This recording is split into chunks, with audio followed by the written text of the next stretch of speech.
Hello. My girlfriend once posted a TikTok where she called me her practice husband, and she did it right while I was standing at the grill during our family barbecue.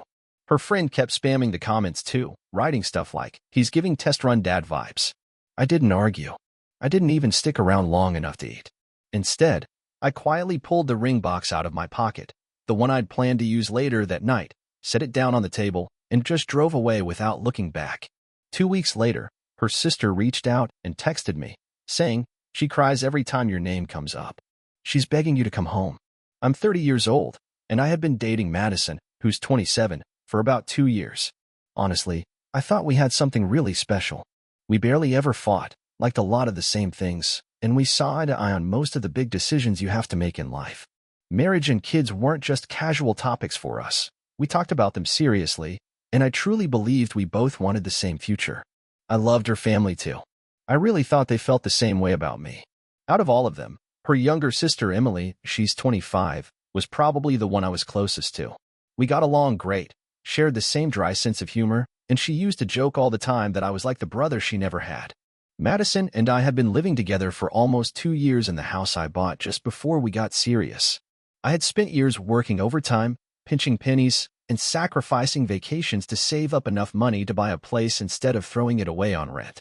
I was really proud of that little 2-bedroom house tucked away in a quiet suburb. It wasn't anything fancy, but it was mine, and I had poured everything into making it a real home, a place where we could build a life together. For work, I'm a police officer, so naturally, I've always valued order and fairness. Madison, on the other hand, works as an illustrator at a creative company. She's more spontaneous than me, and to be fair, she cares a lot more about appearances and social media than I ever have. She's always had a decent following on Instagram and TikTok, posting lifestyle and relationship content. I didn't pay much mind to it, though. That was her thing, and I was perfectly fine staying behind the scenes. Our relationship wasn't flawless, whose is, honestly? But deep down, I thought what we had was strong. I had been planning to pop the question for months. I even saved up for a ring that wiped out about 4 months' worth of my salary. All I was waiting on was the right moment to make it official. I figured our annual family barbecue at my parents' house would be the perfect time. Both our families would be there. The atmosphere would be full of love and good memories. It just felt like the right place to start the next chapter. It was one of those perfect Sundays in July. My parents' backyard was strung up with lights, the weather couldn't have been better, and about 20 of our closest friends and family were there for our traditional summer cookout. As always, I was on grill duty, flipping burgers and sausages while everyone else mingled. I kept reaching into my pocket every so often just to feel the ring box, reassuring myself it was still there. I kept running through the words in my head, practicing how I'd say them when I finally got down on one knee later that night.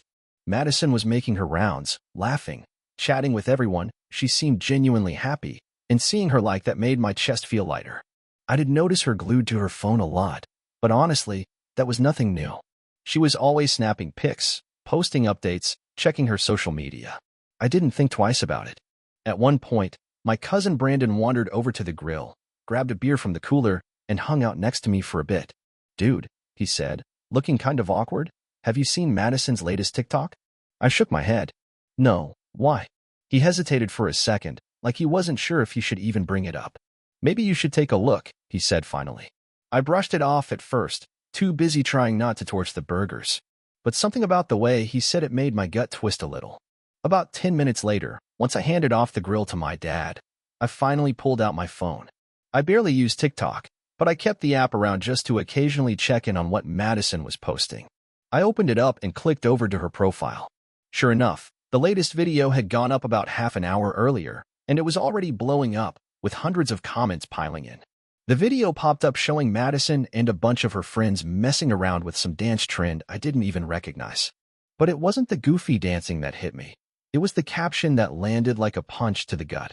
"Girls' day out while my practice husband mans the grill," followed by hashtags like relationship tea, practice round, and first marriage. I just stood there, frozen, thumbing through the comments as they poured in. "He's definitely giving test run vibes. First husband syndrome. LOL. Girl, you better upgrade for husband number 2. At least you're keeping it real." It wasn't just random people either. Her own friends, the ones in the video, were jumping into the comments too, throwing gas on the fire. One comment stuck out like a knife. The starter husband doesn't even realize he's just the training wheels before the real thing. Imagine thinking you're the endgame when you're just the tutorial, followed by a laughing skull emoji. I felt sick to my stomach. My hands were shaking so bad, I could barely keep a grip on my phone. I forced myself to look up, scanning the backyard until my eyes landed on Madison. She was sitting there with her two best friends. Yep, the same ones from the video. All of them laughing together, glued to her phone. She didn't even notice me standing there. She had no clue I'd seen it. Right then and there, it felt like the whole foundation of our relationship cracked wide open. 2 years worth of memories, trips, late nights, laughs, quiet moments, all came rushing back, but now they were dripping with doubt. Was I really just a warm-up act to her? Just some practice run before she found her real person? I looked around at everyone else, totally oblivious.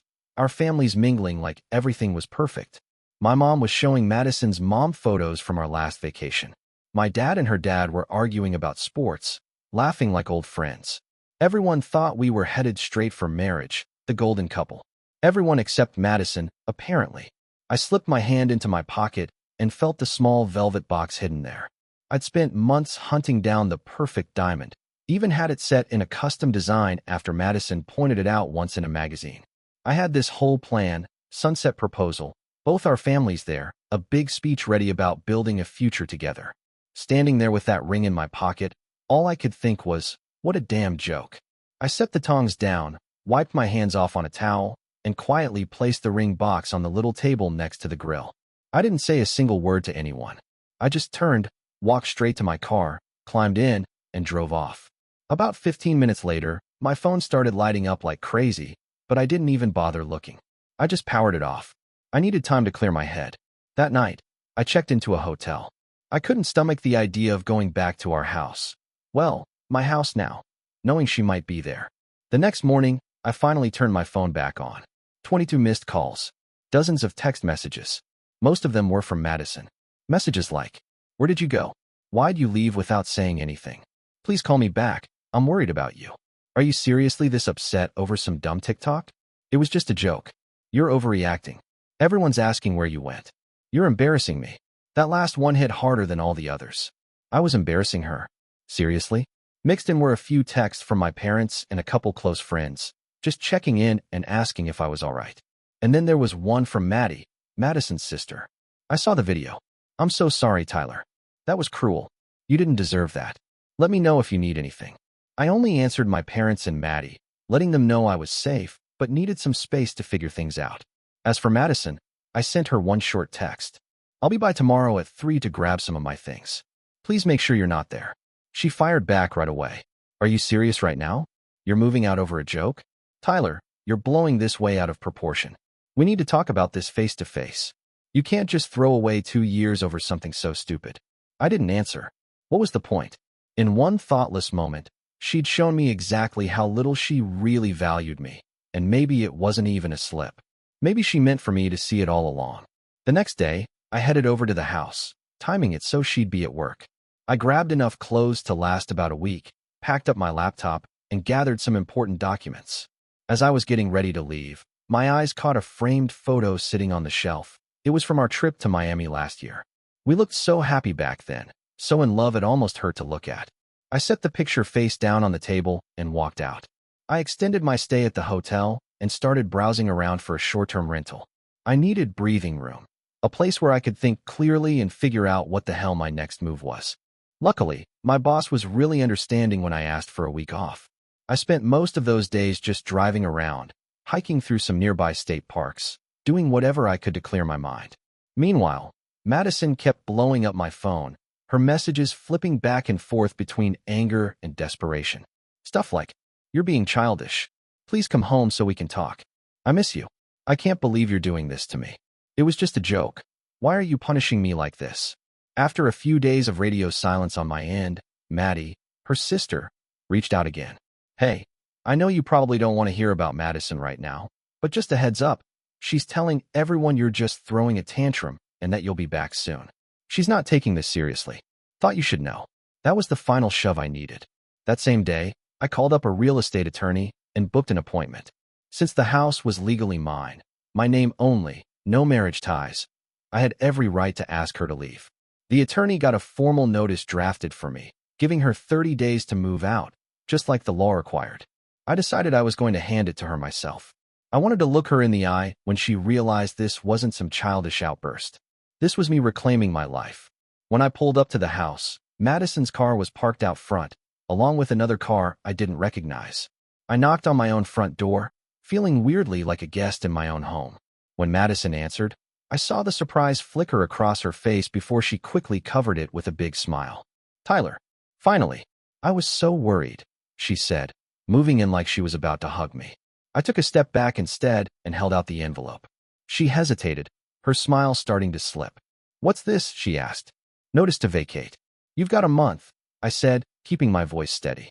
I watched the color drain from her face. "You can't be serious." "I've never been more serious about anything in my life," I told her. "You're really doing this? Over a stupid TikTok?" she snapped. "You're willing to throw away everything we built because of one joke." I let out a laugh, but it was cold, empty. "A joke? That's what you're calling it? Practice husband? Test run? Was that supposed to be funny? Were you ever planning to be honest with me? Or was I supposed to figure it all out once we got divorced?" "Tyler, come on," she pleaded. "It was just for content. For my followers." It didn't mean anything. If it didn't mean anything, then why say it? I fired back. Why make a fool out of me in front of everyone we know? Before she could come up with an answer, another woman stepped into view, one of her friends from the video. She shifted awkwardly, glancing between the two of us. "Should I go?" she asked Madison. "No, stay," I said before Madison could say anything. "I'm just here to drop this off. I'll be sending movers for the rest of my stuff next week. Anything we jointly own, we can sort out through my attorney." That's when Madison's whole vibe changed. Her expression hardened, her voice sharp. "A lawyer? Are you kidding me? I'm not discussing it any further," I said firmly. "You have a month." I turned to leave, not waiting for whatever she was about to throw at me next.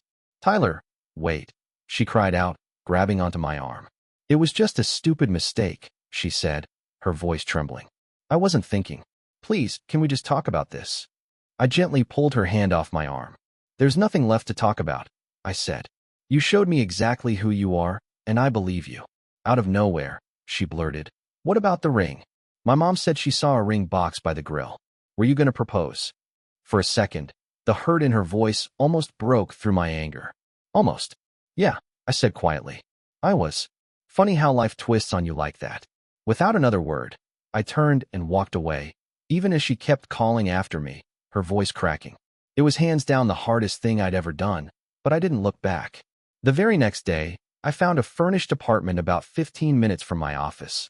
Month-to-month lease, nothing fancy, and I moved in. I hired a moving company to pack up most of my stuff from the house, leaving behind the furniture and kitchen essentials Madison would need until she figured out her next move. Word spread fast through our social group. My phone started blowing up again, mostly people taking her side. Stuff like, "Don't you think you're overreacting? Everyone says dumb stuff online sometimes. She's crushed. Come on, man, it was just a joke that didn't land right." But there were a few who got it. A few friends reached out privately and said stuff like, "I saw that video before it got taken down. You deserve way better, man. Nobody should talk about their partner like that." If that's what she says in public, imagine what she says behind closed doors. My parents, though, they were rock solid in my corner. My mom came over to help me set up my new apartment, bringing along a bunch of homemade meals. She tried so hard to keep it together, but I caught her wiping away tears when she thought I wasn't looking. My dad, never one for big speeches, just gave me a heavy clap on the shoulder and said, "You did the right thing, son. Don't second-guess yourself." Madison's family was a little more complicated. Her parents reached out, expressing their shock and disappointment, though it wasn't exactly clear if they were more disappointed in her or in me. Her brother, who I'd never been particularly close with, fired off a short, blunt message. "You should have talked it out like an adult instead of running away." Maddie, though, she stayed in my corner.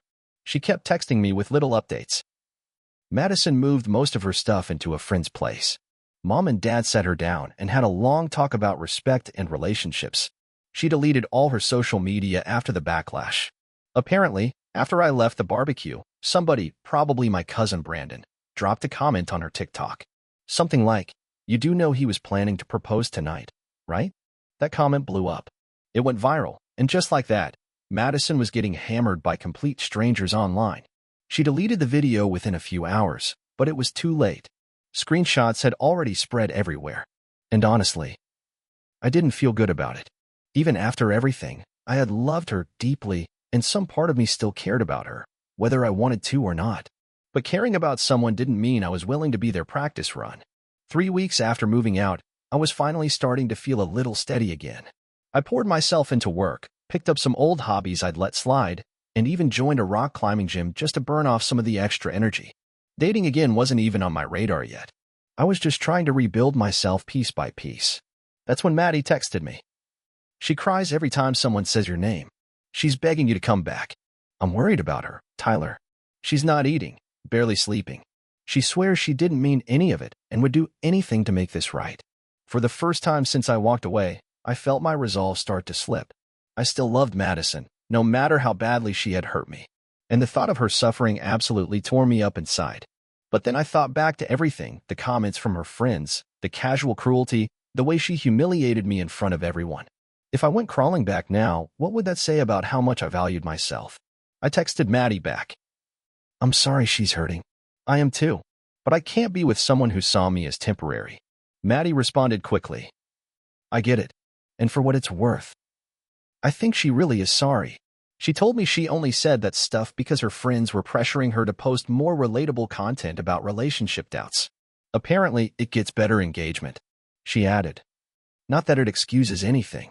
Reading that only made my blood boil more. She had thrown our relationship under the bus for a few extra likes and shares, and somehow thought that explanation would make it better.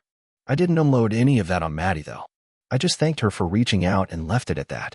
The very next day, a package showed up at my apartment. Inside was the ring box, the one I had left behind at the barbecue, and a handwritten letter from Madison. At first, I almost tossed it straight into the trash without even opening it. But curiosity got the better of me. The letter was tear-streaked, several pages long, and full of emotion. In it, Madison explained how her friends had been pushing her to post more real content about relationship struggles. How she had been feeling insecure lately, seeing so many of her friends getting engaged or married. How she thought if she acted detached and joked about us, it would make her seem cool and relatable online. She swore up and down she never once thought of me as just a practice run.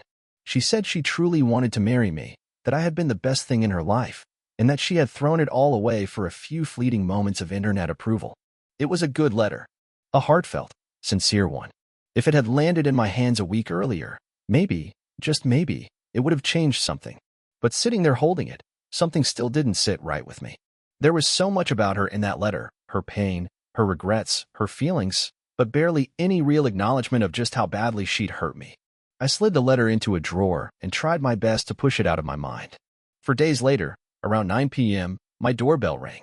I wasn't expecting anyone.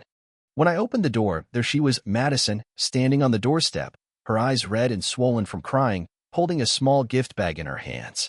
Please don't close the door, she said in a rush. I just need a couple of minutes. After that, if you want me gone forever, I'll leave. Against every ounce of better judgment I had, I stepped aside and let her in. She looked rough, a hair unwashed, wearing old pajamas, dark circles carved under her eyes. And even after everything, seeing her like that made my heart twist painfully. What do you want, Madison? I asked, trying to keep my voice steady. She handed me the gift back. I wanted to give you this, and to apologize. Face to face. Inside the bag was a framed collage pictures of us from better times, mixed with printed screenshots showing all of her social media accounts being deleted. I'm done, she said quietly. Done with the constant posting. Done performing for strangers online. All of it. It cost me the only thing that ever really mattered. Tears started spilling down her face again, and I had to physically stop myself from reaching out to her. What I said about you. She continued, her voice cracking. It was unforgivable. I know that. And honestly, I don't even have a good explanation. Nothing that would make it make sense. She sniffled and wiped at her eyes. You were never my practice run, she whispered. You are the love of my life. The only person I've ever pictured growing old with. She took a shaky breath, bracing herself. I'm not here to ask you to take me back, she said, her voice low and shaky. I don't deserve that. I just needed you to know. I'll regret what I did for the rest of my life, and that you were always more than enough for me. She turned toward the door, but paused with her hand on the knob. Oh, and I signed the house over to you, she added. My name was never on the deed, but I had my lawyer draw up papers making it official. I'm giving up any claim to it.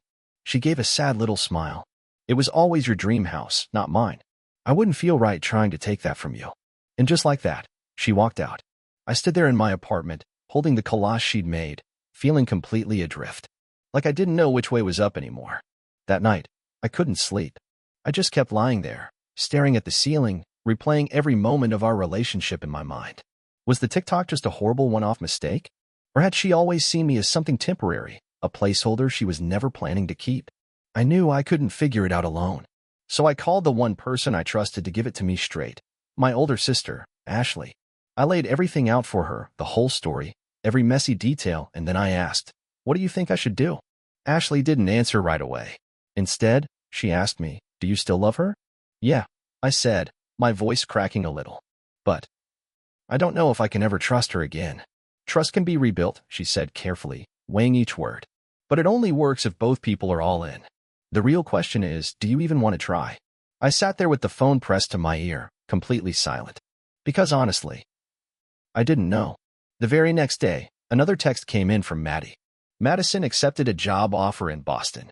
She's moving next month, she wrote. She says she can't stay here. Too many memories. Just thought you should know. Boston. The opposite side of the country from Seattle. The weight of it hit me hard.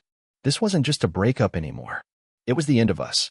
And even with all the anger and hurt still burning inside me, deep down, I wasn't sure I was ready to let her go completely. The next few days felt like a blur. I went through the motions at work, came home to my empty apartment, and found myself just sitting there, staring at the collage Madison had given me. Saturday night, on a whim, I got in my car and drove to our favorite little Chinese restaurant, the place where we'd had our very first date. I sat at our usual table, ordered the same bottle of wine we always got, and tried to picture what my life was supposed to look like without her in it. As I was leaving, I bumped into Brittany, Madison's boss. She smiled warmly when she saw me, but then her face twisted in confusion. "I thought you'd be at home celebrating with Madison," she said. "Celebrating what?" I asked. "Her promotion," Brittany said brightly. "We finally gave her that senior position she's been after, more money, more creative control. She's been campaigning hard for it for months." My stomach dropped. "When did she get this promotion?" I asked carefully. Brittany thought for a second. "The offer became official about a month ago, but honestly, she's known it was coming since the spring." "She didn't tell you?" "A month ago. Before the barbecue. Before the TikTok. Before she lit everything on fire." I muttered a quick thank you and left, my mind spinning a mile a minute. Driving home, it all started to click into place.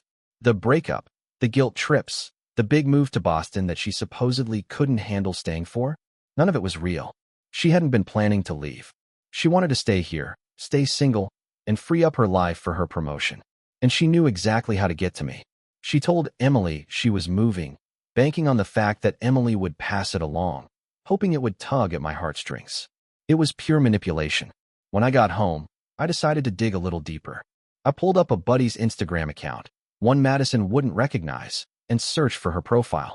And just like that, there it was. Her accounts hadn't been deleted after all. They were just set to private. Those screenshots she gave me? Fake. Just another lie. Instead of anger, I felt something strange settle over me.